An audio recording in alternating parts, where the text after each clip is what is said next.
Tama si Kali, nakatulugan niya na yung pagkain, guys. Ganyan na siya yung dyan na nag-aantok. Wala tayo sa garden. Hindi na guys hindi na magamit tong pool. Dahil ano siya, malamig na. Pero iinit naman ulit next time. Uy, kuya, look at our sunflower. Huckleberry. I saw Kali. Yes. Did you see Kali? She fell asleep. Ayan guys, ang ating hindi namin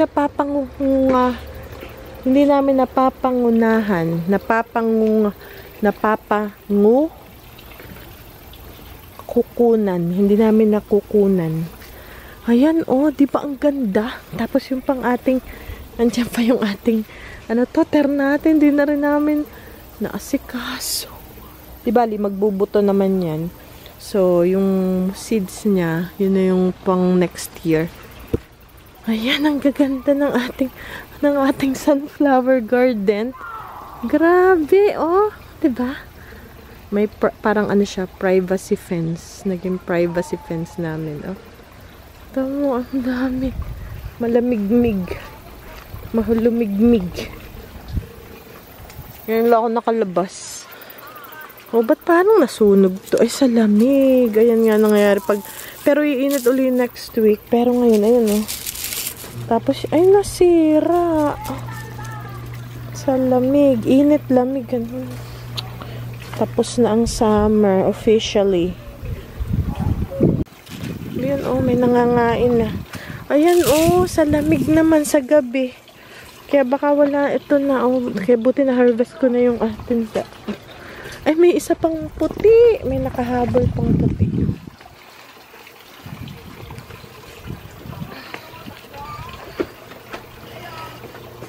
Nako, pati to. Yung ating kalabasa. Sakit ng tiyan ko, guys. Ayun, oh.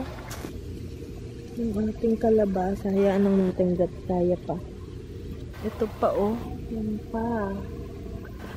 Dalawa. Sana humabol tayo. Hindi ko alam kung tong variety na to pang malamig, eh. Meron kasing kalabasa, guys. Gusto nila malamig. Naninilaw na yung mga dahon.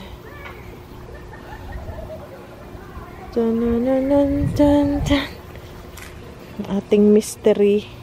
Nandito pa rin yun. Baka yun, melon. Okay. So yan ang ating mga kamatis.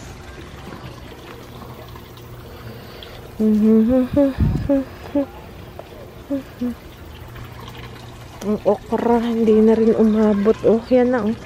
Tingnan nyo, naninilaw na. Naninilaw na yung mga dahon. Naninilaw na. Fall na kasi, taggalagas.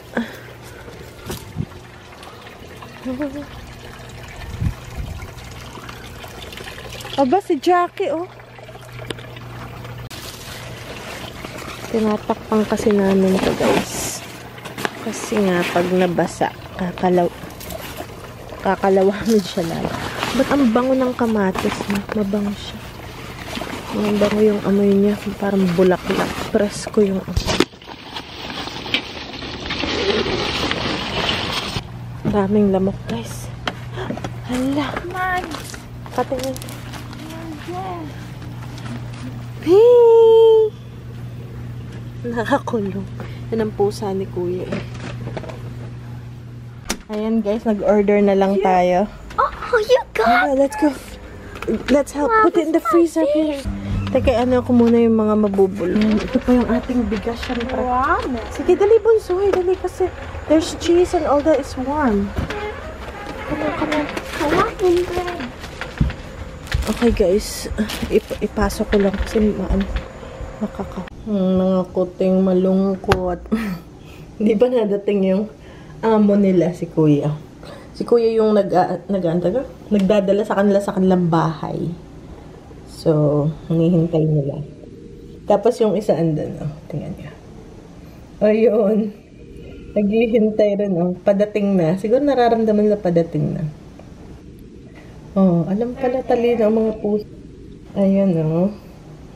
Yung dalawa nasa likod. Okay, guys. So, ganito pag alas 8 ng gabi ngayon. Darating ang panahon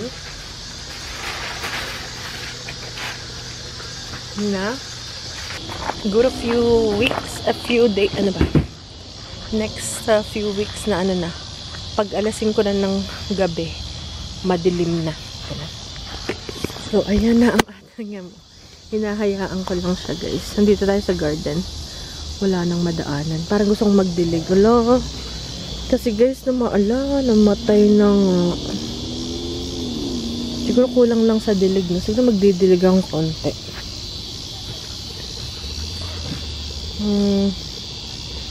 Yung ating Ternate.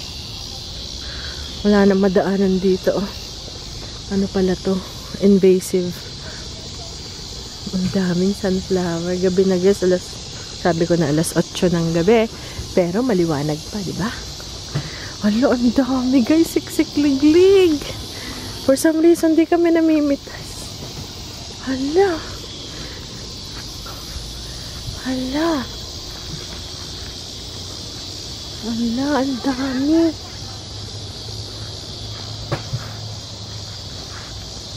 Ang malunggay, di ba nag-harvest tayo malunggay? Hindi na sumibol kasi nga lumalamig. So, hindi, lang talaga yung tapos na ang season. Umulan pala. Nakikita nyo pag, guys. So, ganito sa amin paggabi. Alas 8 ng gabi. Yun, automatic yun is solar. Ayan. Alas 8 ng gabi. Maliwanag pa. Ayun yung kalabasa natin. Hindi na ako makahintay sa kalabasa na yan.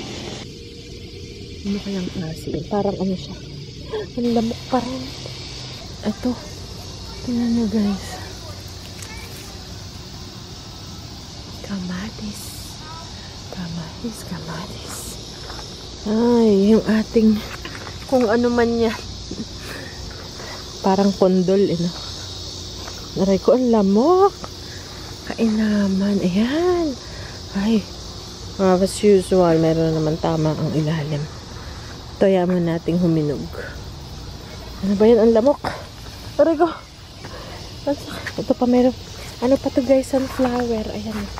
Dati yung unang bahay namin sa Batangas. Sa Bulbok, Batangas. Kaharap ay sunflower fields. Na yung may-ari na hayaan niya lang na tumubo yung sunflower. Grabe. Ang ganda, tsaka malalaki siya, yung pinakamalalaking sunflower. Hanggang dito may sunflower. Dito pa yan. Sunflower garden. Grabe, masukal yung ating sunflower. Ayan! Ito, lumalaki pa rin kahit paano. Ayan pa. Ito, ba't lagi itong kinakain? Mga at sana lumaki pa tong puting ampalaya, guys. Oh. May isang puting ampalaya pa. Ang pangit ng panahon na. Di ba parang kailan lang ang init. Tapos ngayon, walay na. Tapos yung ating mulberry, pinagsasin nyo, katin daw. Para siya ay tumubo. Ay magbunga ulit. Hindi talaga siya. Yung kinalbo na yan ng asawa ko. Almost kalbo. Wala talaga kasi dito iba nga dito ang season. Sa Pinas parang all year round siya. Dito hindi. Ayan oh. So umano na ulit, lumago na ulit. So talagang pang ano lang siya, spring to summer. Tapos pag nangyari, so spring lang pala. Pag summer na, tapos na siyang mamunga. Pag medyo uminit na gusto niya malamig-lamig. Diba? Ang ganda, aray ko. Ayan, ganito pagka magdilim. Ganito pag gabi na sa amin. Tapos, yung mga pusa na ipasok na sila. Kasi nga, dumating na sina kuya. So, meron silang oras na pinapasok mga alas 7. Punta na tayo. Wow! Pero yung kay Manong, green pa. Bakit kaya? Ayan guys, yung tinanim ko. Medyo okay naman siya. Hindi naman siya namatay. Matatandaan niyo, namatay na yung nandito. So, nilipat ko yung kinuha ko lang dyan sa sahig. Ayan. Tapos, ito naman yung hindi namatay, yung malaki. Tapos, ito yung binili ko sa Walmart na clearance. Ano to? Sumisibol to pag fall. So, abangan niyo guys ang bulaklak. Ito ay moms. Nakalimutan ko na kung anong kulay. Yan. Ano yan? Nagsimula siya sumibol. Hindi ko alam kung nakikita niyo pa. Nagsimula yung sumibol is ano ba? December. Yung may snow. Tapos, ito pa. Dilim na no, biglang dumilim ka agad. Okay, dito. Ayan pa. Moms din yan. May buto-buto na kasi sisibol na. Magbubulaklak. Meron ako dito sa unahan na sunflower. Ayan guys. Okay, so ganito na. Dumilim na kasi 8:30 na. Late dumilim. Tapos ito yung pool namin. Nag-ano na naman siya, nagkaroon ng algae. You know, ang daming, hindi ko alam kung nakikita niyo, pero ang daming mga insekto kasi meron akong light na pang disinfect. Parang UV light. Ngayon, sabi ko sa asawa ko, baka iinit daw ulit next week eh. So, nilagyan namin ng chlorine na powder kahapon, kagabi. So, hindi pa namin na-check. Pero yan. Tapos, ito yung filter niya. Ito. Yung natunog, may filter siya. Ayan, guys. Tapos, yung mga binunot ni Daddy na ano pala. Mga damo. Okay. So, yan. Grabe, ayan na. O, may pailaw na si Daddy. Makikita na natin. Kasi minsan may kato sa inyo, anong itsura pag gabi sa garden. So, ito na, guys. Ang itsura. Ganyan. May pailaw dito si Daddy. Ayan. Kanina nakabukas na yan pero hindi makita kasi may liwanag pa. Nagbanyo lang ako tapos bumalik ako. Yan guys. Diba? May pailaw. 8:30 na. Tamo, next time pakita ko sa inyo. Mga 2 weeks from now. Pag na fall season na. 5 o'clock pa lang ng hapon. Napakadilim na, para na siyang 10:00 ng gabi. Kami mabilis. So, umiigsi na yung araw. Umiigsi na ang araw. Pero sa mga bandang California, mahaba pa rin ang araw. Mahaba. Mahaba. Aray ko. Parang laging mahaba ang araw.